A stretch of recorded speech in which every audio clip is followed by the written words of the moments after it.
They are your blood. They deserve more. Think of the sacrifices they made for you. You're really never going to speak to that family member again? That feels way too extreme. You are going to regret this. I've been told these exact sentences more times than I can count. And I'm sure if you have cut a family member out of your life, you also have heard these sentences over and over and over again. But nobody thinks about what leads to such a drastic measure. People don't just wake up one day and decide to never speak to a family member again. There's a buildup that leads to it, or a line that's been crossed way too far. It happens because a person has spent so much time making you feel so unsafe or so unloved, and eventually it becomes too much and you can't continue having a relationship with somebody that makes you feel unsafe or unloved. And usually it's a last resort to cut them out of your life. I'm gonna get a little more personal with this video and talk about some harder things, because I realize that as much as I don't like talking about negative topics, talking about my experiences could potentially help someone who's going through it right now, or resonate with somebody who has gone through it, or hell, even show people who haven't been through situations like this see it from the perspective of somebody that has. So let's get to the video. I've had a complicated life. I try to not dwell on it too much. Past is the past, and I'm a pretty forgiving person. I'm usually the type of person to excuse somebody's behavior to a fault, and I always look at stuff from other people's perspectives, which has led to me getting taken advantage of a lot. But if there's one thing I can give myself credit for, it's that if a line gets crossed, or if I get pushed too far, there is a switch in my brain and it flips, and then reality kicks in, and I will step away if I realize the relationship is not healthy and that it's doing more harm than good. And usually once that switch flips, there's no going back. Or at least so far, I've never been given a reason to convince me to go back. This September will be 10 years since I cut my mother out of my life. I've only talked to her once in those 10 years, and it was because I was put in a situation where I had no choice but to speak to her. But in that one situation where I had to talk to her, she sobbed while she hugged me and said how much she missed me. And my body and my brain screamed at me to get away from her. And that internal response to what should have felt like a loving mother's embrace cemented it in my head that I had made the right choice to cut her out of my life. Now, if you don't know who I am, and this is the first video of mine that you're seeing, hi, I'm Gloomy. My mother gave me away for a 1985 Dodge Aries when I was 2 years old. And she came back into my life a few years later when she decided that she actually wanted to be a mother. And she spent every weekend of my childhood and teen years treating me terribly. If you want specific stories, I've made several shorts talking about things that my mom did when I was growing up. But the thing that actually pushed me over the edge was when she called me drunk when I was 18 years old and told me how much she hated me and that I was a horrible daughter. Did I do anything to provoke such a response? No. She was just drunk, and whenever she gets drunk, she rages, and then she takes her anger out on whoever she feels like it at that moment, and I just so happen to be that person. And I sat there crying, wondering what I was doing wrong and questioning what I did to make her hate me. But then I realized, wait, I'm an adult. I'm out of high school. There is no legal obligation for me to keep this woman in my life. So I just blocked her number. And I blocked her on all social media. And that was probably one of the best decisions I've made in my life. Everything was a lot more peaceful after that, and I wasn't riddled with anxiety all the time, waiting for the next time my mom would call me. With her, it wasn't as hard as I thought it would be, to cut her out of my life at least. Probably because she didn't really have that much of an influence in my life to begin with, besides her just trying to make me hate myself. Really, the hardest part about it is something that people who go no contact with family don't really talk about a lot, but experience, at least I would assume frequently, at least this is how it happened with me, is that when you go no contact with somebody, there tends to be a ripple effect, and you end up ruining and losing relationships with other people in your family. It sucks, but it's the reality of things, especially if it's people that live with the person that you went no contact with, or are close to the person that you went no contact with. And once those relationships are ruined, at least in my case, there's no going back from that. There were plenty of times early on where I sat up at night wishing things didn't turn out the way it did, wishing she would just get help, and questioning why my mom never loved me. But as the years went on, those nights became less and less frequent, and now I'm at a point of not really caring, to be honest, which is why I'm able to talk so nonchalantly about her and share stories about her with ease. But I'm not here to talk about how easy it was to cut my mother out of my life. I'm here to talk with you about how I went no contact with my father last month, which will probably be a big shock to anybody who's been watching my content for a while, because I've made it clear how much I love my father and have glazed him throughout my entire time as a streamer. So how could things change so quickly? Well, like I said earlier, I excuse people's behaviors to a fault, and once the switch flips, there's no going back, and my dad flipped that switch last month, and it shattered the rose-colored glasses I had for him.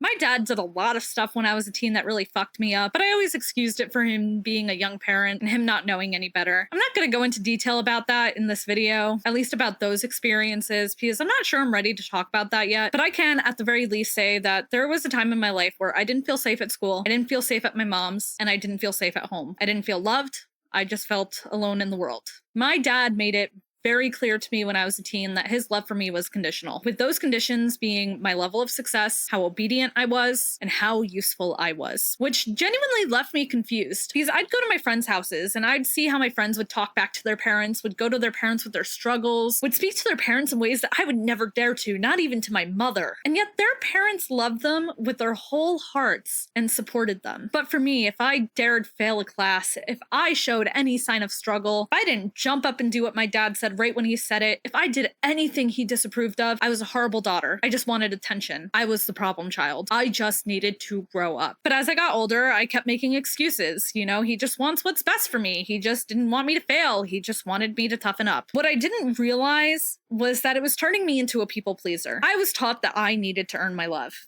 and that I did not deserve it unless I worked really hard for it. I started working as soon as I was old enough, and I never stopped besides very brief breaks until I became disabled. There was a time in my life where I was working full-time, Monday through Friday, as an assistant preschool teacher, worked 16 hours on the weekend at my part-time job, and took 4 college courses online at my university. I became a workaholic because I saw my worth through how much I could achieve. And because of that, I failed out of college, which then led to me getting diagnosed with ADHD. I've had several specialists say that it was a miracle that I managed to get my associate's degree while working as much as I did with undiagnosed ADHD. And I 100% place that on my intense fear of failure because I knew my dad would not love me if I failed. And then I became disabled and I couldn't work anymore. I was devastated. So I then took my very little bit of energy that I did have between doctor's appointments and cognitive rehab and did everything I could to help my family because at least then I could be useful. And it got so bad that my team of doctors at cognitive rehab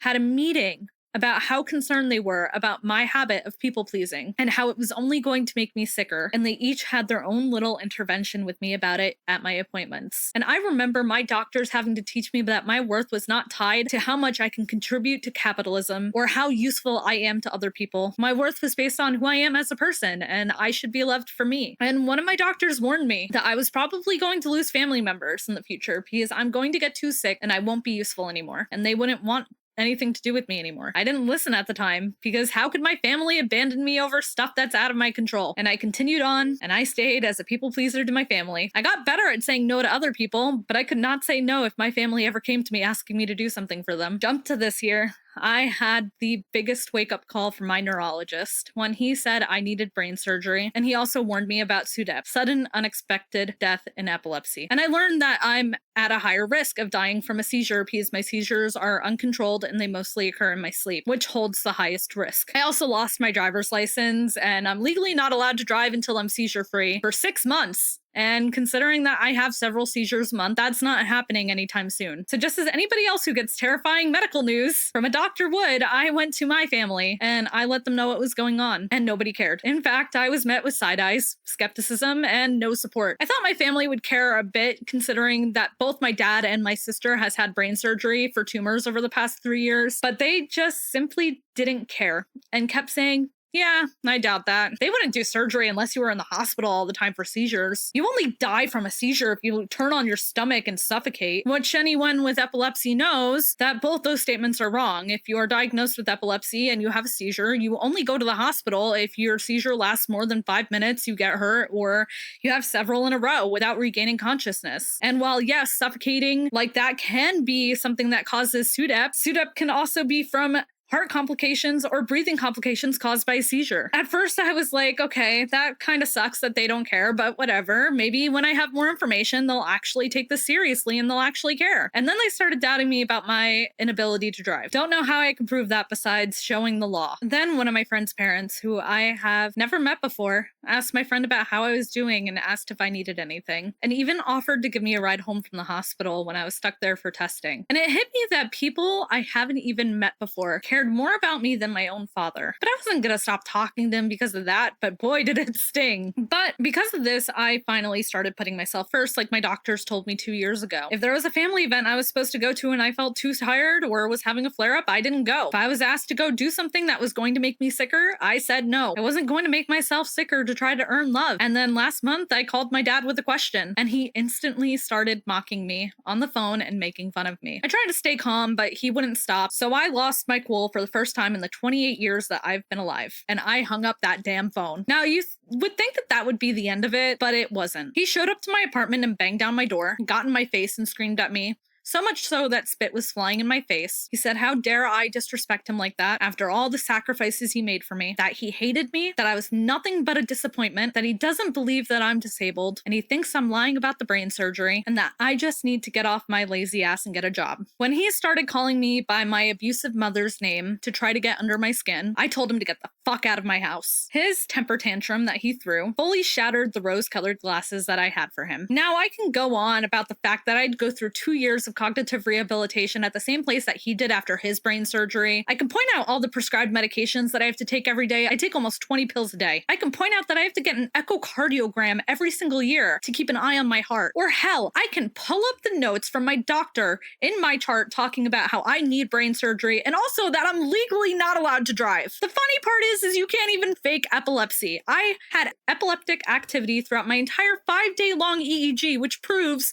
that I have epilepsy. And he can't even deny that I was in the hospital because he came the first day that I was there. But after seeing him like that, I realized that one, his diagnosis of narcissistic personality disorder was 100% correct, despite the fact that I kept denying it since he got diagnosed. And two, that I shouldn't have to provide evidence or try to convince anybody to love me or care about me, especially my father. And that's the reason I'm making this video, not to shit talk my father or talk about all the things that he's done wrong to me. I'm making this to tell you, if you need to hear it, that you should never have to earn your parents' love. Parents are supposed to love you for you and hold you up at your hardest points in life. And sometimes, as hard as it can be, and even if you love a parent so much that you made a video glazing him online and it ended up being seen by over 1 million people, that you could still walk away, especially if the relationship is doing more harm than good. I've done some irreparable damage to my body by pushing through over the past 5 years, and I won't be able to take that back. And it still was not enough to earn my father's love. And quite frankly, I don't think I could do anything to earn his love at this point, and I'm okay with that. Does this suck? Absolutely, but it also sucked when I cut my mom out 10 years ago, and I have no regrets about that. My life's probably gonna get a little lonely, and it sucks not having a family anymore, but